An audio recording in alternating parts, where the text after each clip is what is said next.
What is going on, everybody? ZyoniK here, and in today's video we're going to check out some awesome battles submitted to the channel by a member of the community, Giratina Belcher. So shout out to them.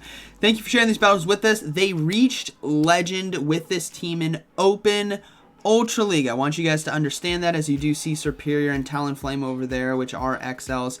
This is open. Do not type down in the comments, I can't use my Talonflame in the Ultra League Premier Cup Classic. Well, that's because it's banning XLs. This is open Ultra League. But we're going to go ahead and check out these battles. Let me know what you guys think about this team. And huge congratulations again for reaching Legend. Let's go ahead and get right into it. All right, getting into this first battle here. Let's see how this goes. Looks like a unique team. I've never seen this run before. But we have Obsegoon versus Cresselia on the lead. Very favorable for Obsegoon, especially if Cresselia does not have Moonblast, but Night Slashes right here really start adding up. It has a chance to boost as well, and it's going to be doing super effective damage. So we see a no shield on that first one. We may see them potentially want to catch the charge move like we are right here. That's a beautiful catch on Serperior. This is going to be that Moonblast that is going to be doing a decent amount of neutral damage.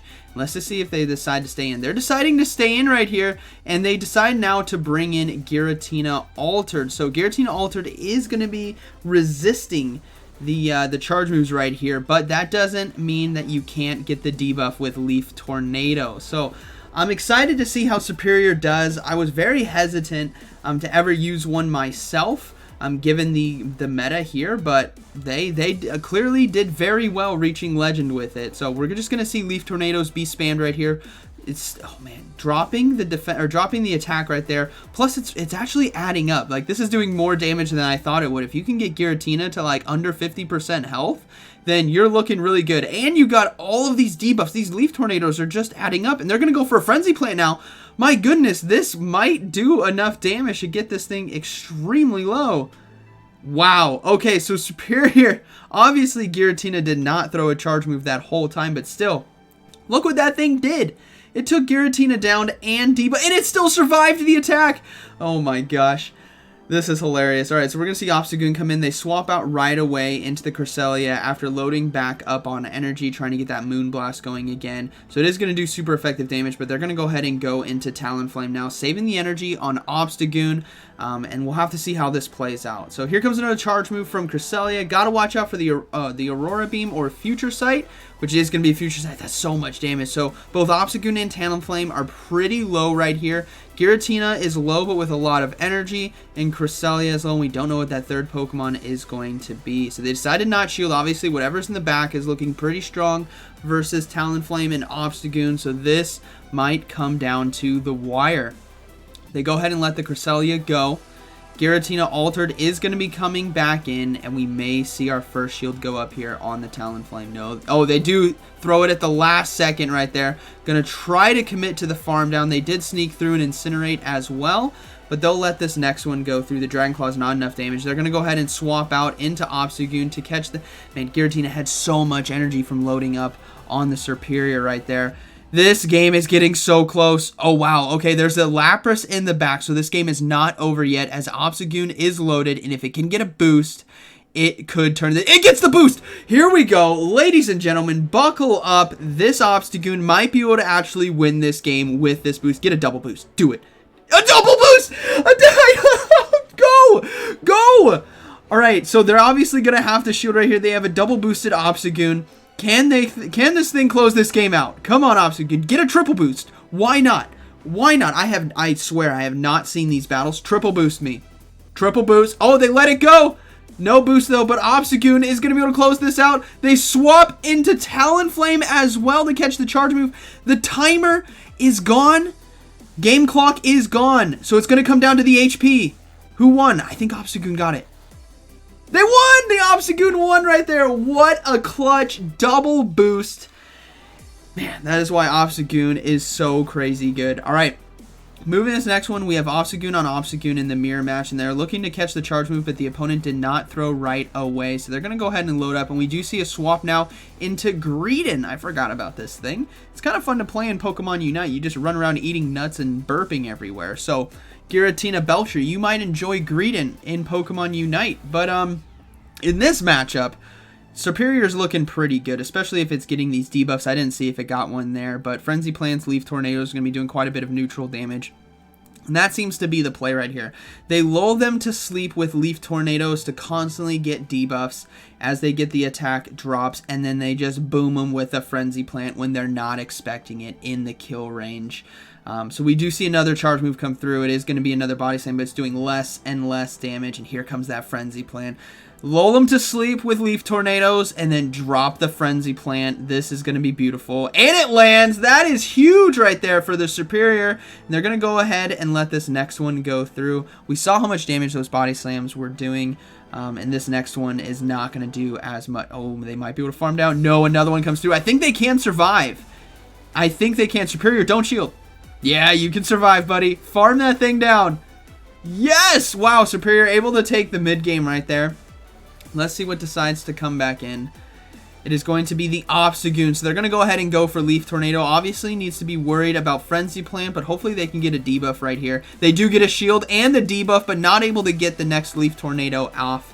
But they are going to come back in with their own Obsegoon and throw a Cross Chop right away. This is going to force that second shield from the opponent, and they let it go. And now they're going to swap into Talonflame. Oh, the opponent surrendered right there. Hey, that is going to be a good game. Very well played. All right. Moving to this next one, we have Obsegoon versus Lapras on the lead. Obviously, a very favorable matchup, so let's see what they decide to do. We're going to see a Gavantula oh my goodness. We're going to see a Gavantula come in. They haven't come in with the Talonflame yet, but they're looking to stay in with Obsegoon, I guess, right here.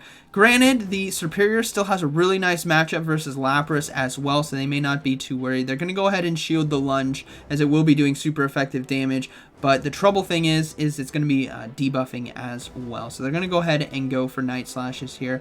I guess they don't really need to swap out. Yes, Obsegoon does really well versus Lapras, but Serperior just does as well. So they're going to go ahead and swap, catch the charge move here on Serperior. It's going to be another lunge, which means it is going to be doing super effective damage because of the grass typing. That absolutely hurts right there, which is devastating.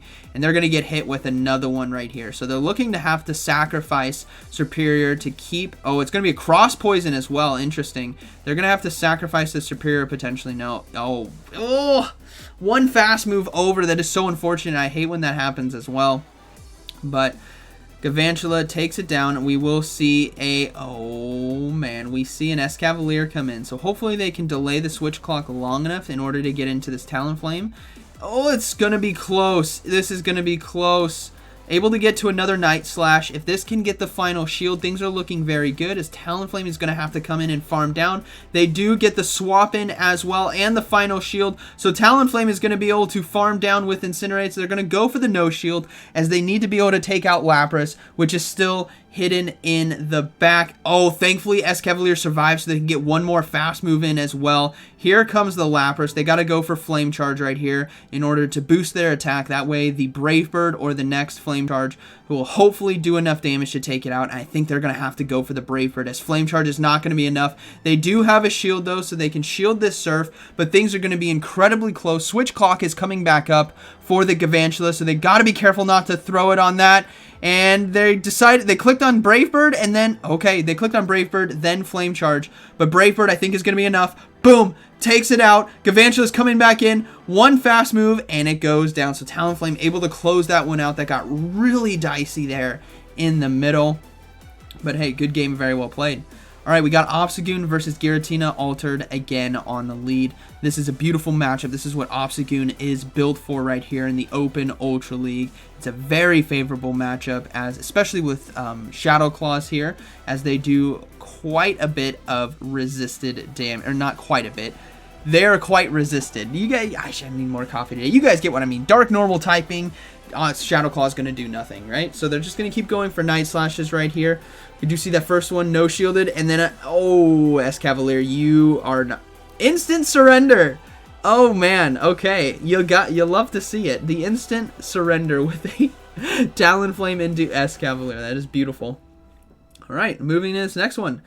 We got Obsegoon on the lead versus Stunfisk, another favorable lead. Obsegoon does so well against the meta, and we do see a Venusaur come in, which means Talonflame is now going to come in and absolutely destroy this thing right here.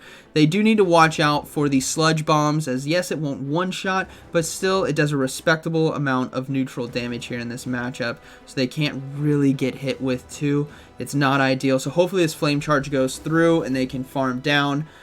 Which they can, so they can get off one more Incinerate right here and farm down, able to win the mid game as well without having to give up a shield, which is beautiful. And we do see Galarian Stunfisk come back in, which is asking to get destroyed right here by the bird, because, oh my gosh, they're letting it through. What are you doing? Galarian Stunfisk is part steel, is going to get absolutely destroyed.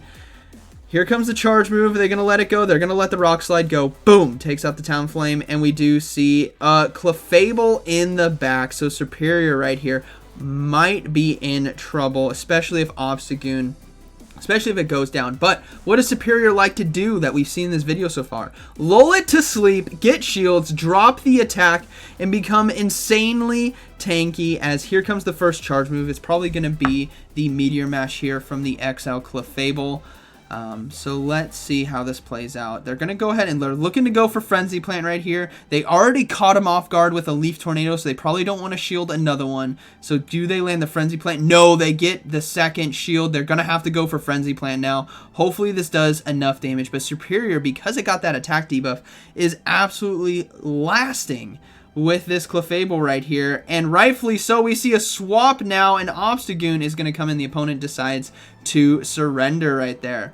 So clearly Serperior does not care about XL Clefables. You just Leaf Tornado them. Alright, so we got Dragonite on the lead here versus the Obsegoon in this next battle. Well, thankfully it's on the lead, as Dragonite does really well against the backline, right? Going to be resisting all the grass moves, going to be resisting the fire moves as well from Talonflame. So they really need to get this Dragonite out of there. And we may actually see, I've seen a lot of Dragonites with Empoleons. It's like literally like peanut butter and jelly. Those two things go together. So we may see that in the back, which thankfully they do have Serperior for. They're going to go ahead and let this first charge move go through. I think, actually, no, this might be the second one. I wasn't really paying attention right there. They're going to go ahead and get another Night Slash off, which is beautiful. Hopefully this is enough damage to take it out, but I think Dragonite can just barely survive. Literally barely 1 HP. And we do see a Venusaur now come in, which is very ideal. We're going to see that Empoleon in the back, and I'm going to call this from the very start. And there it is! It just makes sense. It's peanut butter and jelly. You see a Dragonite, you get an Empoleon. That's what happens. Like, it literally is, you guys, every Dragonite you see on the lead has an Empoleon in the back, like 11 times out of 10. I say this because I'm battling in Ultra League with you guys, and that's all I see. But Serperior right here obviously has a very nice matchup. Dropex don't do too much damage, and they can constantly go for these Leaf Tornadoes right here. Still do some nice neutral damage, get that attack debuff as well, and just chunk away. And things are looking very, very good, as there is still that, I believe there's still the Venusaur and the Talonflame to match up against each other, but Serperior just doesn't care. It just absolutely does not care. Now, we do see a swap in the Venusaur on the charge move.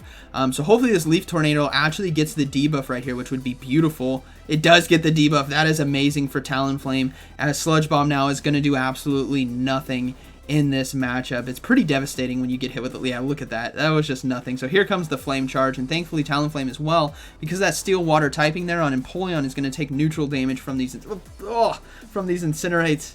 My goodness, Talonflame is just absolutely destroying. They still have 2 shields left as well, and that is a good game. Very well played. Alright, moving. Oh, friendship level increased. You faced off against a buddy and absolutely wrecked him. Okay, we got Obsegoon versus Dragalge. Still a good game, but predicting the Empoleon in the back. So we got Dragalge here on the lead, a very spicy Pokemon in my opinion for the meta, but it handles it very well. So thankfully we can do neutral damage here with the Obsegoon, and hopefully they get a boost, but they do need to watch out for the Gunk Shot, as this Dragalge is starting to add up with those Dragon Tails. Now, they're probably going to get spammed with Aqua Tails, hoping to put pressure on shields, or they might just go for the Gunk Shot right here. They are pretty loaded on energy. Let's see what the Obsegoon decides to do. They're going to go ahead and let it go, and it is just going to be the Aqua Tail spam, so not doing too much damage, and they should be able to get to one more Night Slash before they go down to fast moves here from Dragon Tail. So another Aqua Tail, they let it go, and they're going to go for this Night Slash, looking to get themselves set up for switch or shield advantage. I think they are happy with either.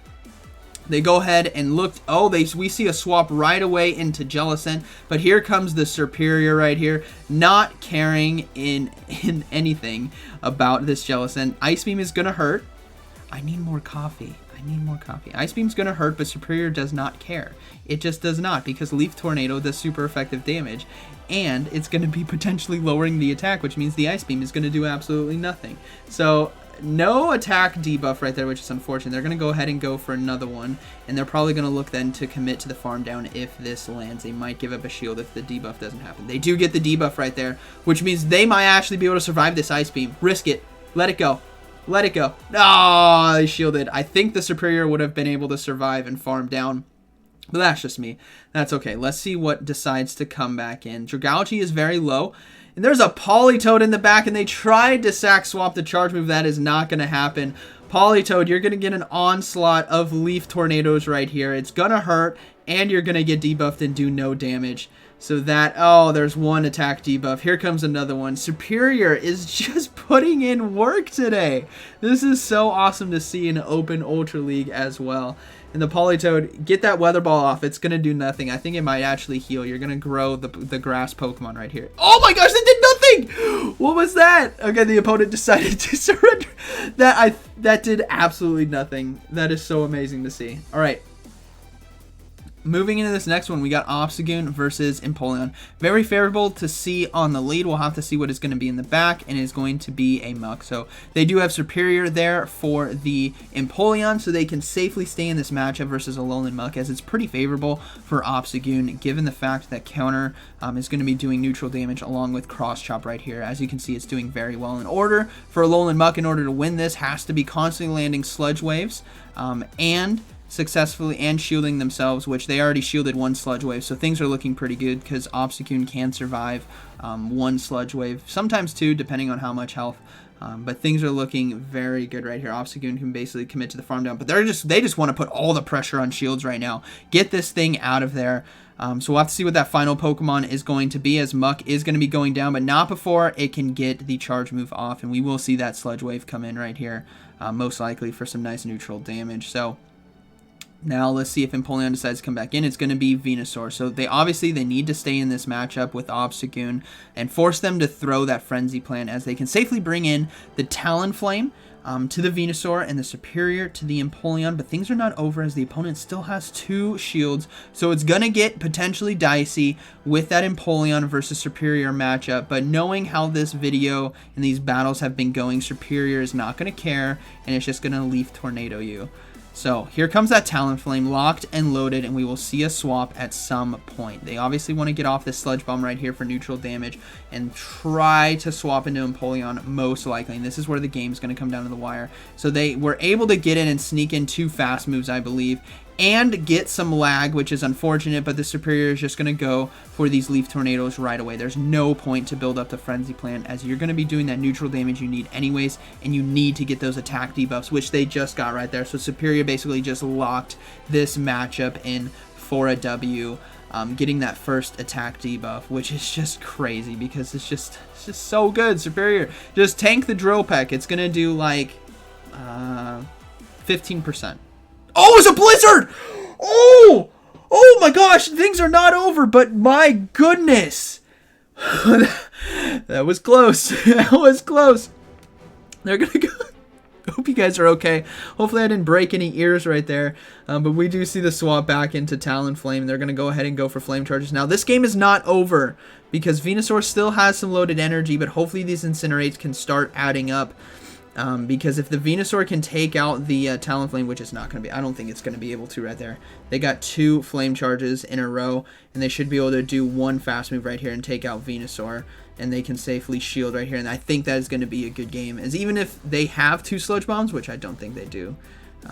Yeah, that's going to be a good game. But my goodness, the Blizzard. No, I didn't see that coming. I was expecting drill packs, which is why they didn't shield either. Oh man, what an amazing battle. So huge congratulations to Giratina Belcher. This team was awesome.